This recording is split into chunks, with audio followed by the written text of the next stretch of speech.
Repeatedly contacting employees during paid time off, PTO, is often interpreted as a minor managerial habit. In reality, when this behavior becomes patterned rather than exceptional, it serves as a diagnostic indicator of deeper leadership, structural, and cultural conditions within an organization. The meaning of the behavior lies less in the act of sending a message and more in what the pattern reveals about boundaries, planning, control, and system design. PTO exists not merely as a benefit, but as a recovery mechanism. Research in occupational psychology consistently demonstrates that psychological detachment from work is essential for cognitive restoration, emotional regulation, and sustained executive functioning. Detachment requires more than physical absence from the workplace. It requires mental disengagement from job-related demands. When managers repeatedly interrupt PTO with non-urgent communication, they interfere with this recovery cycle. Over time, such interference increases the risk of burnout, defined clinically as a syndrome characterized by emotional exhaustion, depersonalization, and reduced professional efficacy. Chronic boundary violation during leave correlates with elevated stress markers, diminished engagement, and higher turnover intent. When examining the managerial meaning behind habitual PTO interruption, several structural interpretations emerge. One common explanation is boundary deficiency. Leaders who repeatedly contact employees during leave may lack clear internal distinctions between urgency and importance. They may interpret accessibility as commitment and responsiveness as loyalty. In such cases, contacting an employee during PTO is not perceived as intrusive, but as operationally efficient. However, the inability to respect temporal boundaries often reflects a broader difficulty with containment. Leaders who blur these lines frequently demonstrate similar patterns in other domains, including micromanagement, excessive monitoring, and low tolerance for delay. The behavior, therefore, signals a boundary regulation issue rather than a simple communication lapse. A second interpretation is structural dependency. When managers repeatedly reach out to the same individual during absence, it suggests that knowledge, authority, or process design is overly concentrated. Healthy systems are characterized by redundancy, documentation, and delegated decision-making authority. If a role cannot be vacated temporarily without disruption, the system is fragile. Organizations sometimes mislabel this fragility as evidence of high performance, celebrating indispensable employees. In reality, indispensability often reflects a failure to distribute knowledge and develop secondary capability. Repeated PTO interruption thus signals insufficient cross-training, inadequate documentation, or deliberate reliance on a small number of high performers. A third interpretation involves executive functioning deficits in leadership planning. Effective managers anticipate absence and implement structured transition protocols before PTO begins. These typically include delegating responsibilities, clarifying decision authority, documenting project status, and defining what constitutes a true emergency.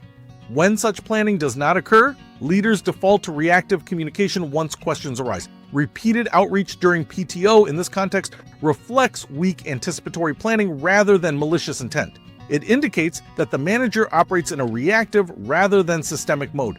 A fourth interpretation concerns control orientation. Some managers equate constant visibility and communication with effective leadership. The temporary inaccessibility of a team member may produce discomfort or perceived loss of control. Re-establishing contact becomes a means of restoring psychological equilibrium. In these cases, PTO interruption is less about operational necessity and more about reassurance. This pattern frequently coexists with micromanagement tendencies, high-frequency check-ins, and low delegation comfort. When present, it raises concerns about leadership maturity and suitability for roles requiring strategic autonomy.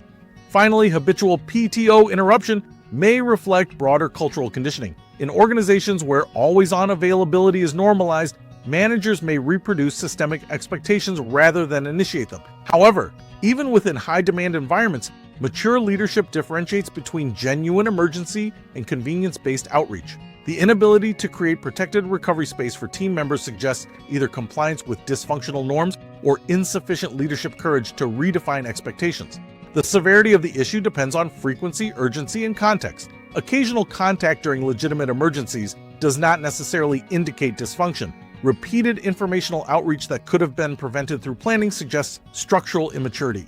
Chronic expectations of accessibility during leave indicate boundary erosion and cultural risk. When managers experience visible discomfort with employee inaccessibility and continue intrusive communication despite available alternatives, the issue extends beyond skill deficiency and into leadership orientation. The organizational implications of this pattern are measurable. Employees who cannot psychologically detach during PTO exhibit reduced recovery, lower subsequent productivity, and greater burnout vulnerability. They may delay taking leave, remain mentally preoccupied while away, or disengage emotionally from the organization. Over time, this erodes trust and contributes to attrition, particularly among high performers who possess external mobility options. Corrective action, when warranted, requires more than instructing managers to stop texting. Effective remediation involves structural redesign. Organizations must institutionalize pre-PTO transition planning, formalize delegation pathways, develop redundancy for critical functions, and clarify emergency criteria. Leaders may also require development in delegation, anticipatory planning, and emotional self-regulation. If the behavior persists despite structural correction and coaching, it may indicate a deeper incompatibility between the individual's leadership orientation and the organization's sustainability goals. In summary, consistently contacting employees during PTO is rarely a neutral act when it becomes patterned. It signals one or more of the following: boundary deficiency, structural fragility, executive planning deficits, control-based leadership tendencies, or cultural normalization of constant availability. The behavior is best understood as a symptom of system design rather than an isolated communication choice. Organizational health can often be assessed not by how effectively a team operates when all members are present, but by how stable it remains when one member is absent. When absence destabilizes operations, the instability is managerial and structural, not situational.